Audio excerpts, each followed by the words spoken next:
नमस्कार। आज हम 12वीं सदी के एक बहुत ही खास ग्रंथ पर बात करने वाले हैं।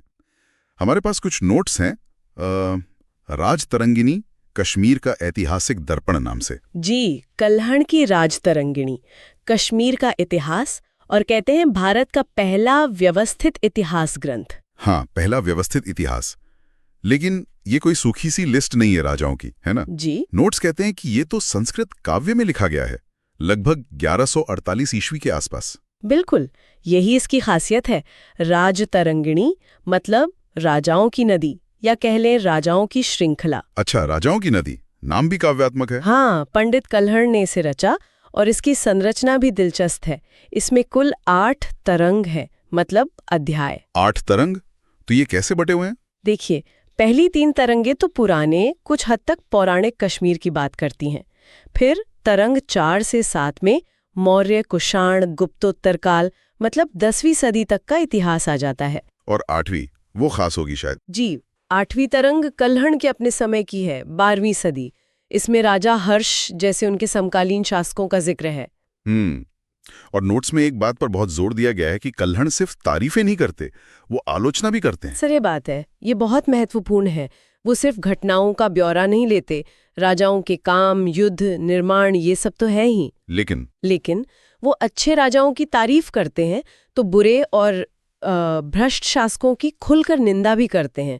ये उस दौर की दरबारी लेखन से काफी अलग था। मतलब एक तरह का नैतिक दृष्टिकोण भी था उनके लेखन में। बिल्कुल, जैसे ललितादित्य मुक्तापीठ जैसे कला प्रेमी राजा की प्रशंसा है, तो हूण शासक मिहिरकुल जिसे क्रूर बताया गया, या फिर उनके अपने समय के राजा हर्ष। हाँ, राजा हर्ष का जिक्र है नोट्स में। महत्वाकांक्षी लेकिन नैतिक रूप से पतित बताया गया है। जी, तो कल्हण की नज़र सिर्फ राजनीतिक घटनाओं पर नहीं थी, बल्कि शासक के चरित्र और उसके असर पर भी थी। और राजनीति के अलावा क्या मिलता है इसमें? नोट्स में नारी पात्रों और धर्म का भी जिक्र है। हाँ, रानियों और दूसरी स्त्रियों की भूमिका, उनका प्रभाव, इसका भी वर्णन है। और धार्मिक माहौल कैसा था कश्मीर का? बौद्ध धर्म, शैव, वैष्णव परंपराएं, इन सब का जिक्र मिलता है। क्या धार्मिक सहिष्णुता की भी झलक मिलती है? कुछ हद तक, हाँ। विभिन्न परंपराओं का साथ साथ होना दिखाता है कि समाज कैसा था। और कल्हण ने सिर्फ महल और दरबार की बातें नहीं की, कश्मीर की वो प्राकृतिक सुंदरता, झीलें, मंदिर, वहाँ का समाज, इसका भी चित्रण है। लेकिन ये सब काव्य में है, श्लोकों में। ये थोड़ा अजीब नहीं लगता इतिहास के लिए? अजीब नहीं, अनोखा कह सकते हैं। भाषा एकदम शुद्ध काव्यात्मक संस्कृत है, अलंकारों का इस्तेमाल है, पर फिर भी कहानी बहती है, घटनाओं का वर्णन रुकता नहीं। तो ये इतिहास है या साहित्य, या दोनों? यही इसका संगम है, इतिहास और साहित्य का। कल्हण एक कवि भी थे और इतिहासकार भी। पर क्या हम इसे पूरी तरह से तथ्यात्मक मान सकते हैं? क्योंकि काव्य में तो कल्पना आ ही जाती है। ये सवाल तो बनता है।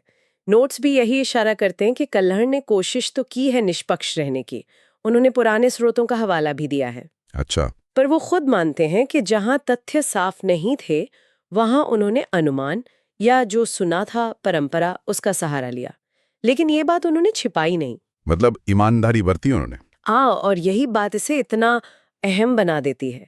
ये एक कवि की नजर से देखा गया इतिहास है। शायद इसीलिए इसे भारत में इतिहास लेखन की परंपरा की शुरुआत मानते हैं। ये सिर्फ राजाओं की कहानी नहीं, बल्कि उस समय के कश्मीर की राजनीति, समाज, धर्म, सबका एक आईना है। बिल्कुल सही कहा आपने। ये दिखाता है कि हमारे यहाँ इतिहास को सिर्फ तथ्यों का ढेर नहीं समझा गया, बल्कि उसे सुंदरता के साथ साहित्यिक रूप में पेश करने की भी एक सोच थी। क्या छंद और अलंकार उसे ज्यादा यादगार बना देते हैं? या कहीं ये काव्यात्मकता असलियत पर, सच्चाई पर एक धुंधला सा पर्दा तो नहीं डाल देती? सोचने वाली बात है।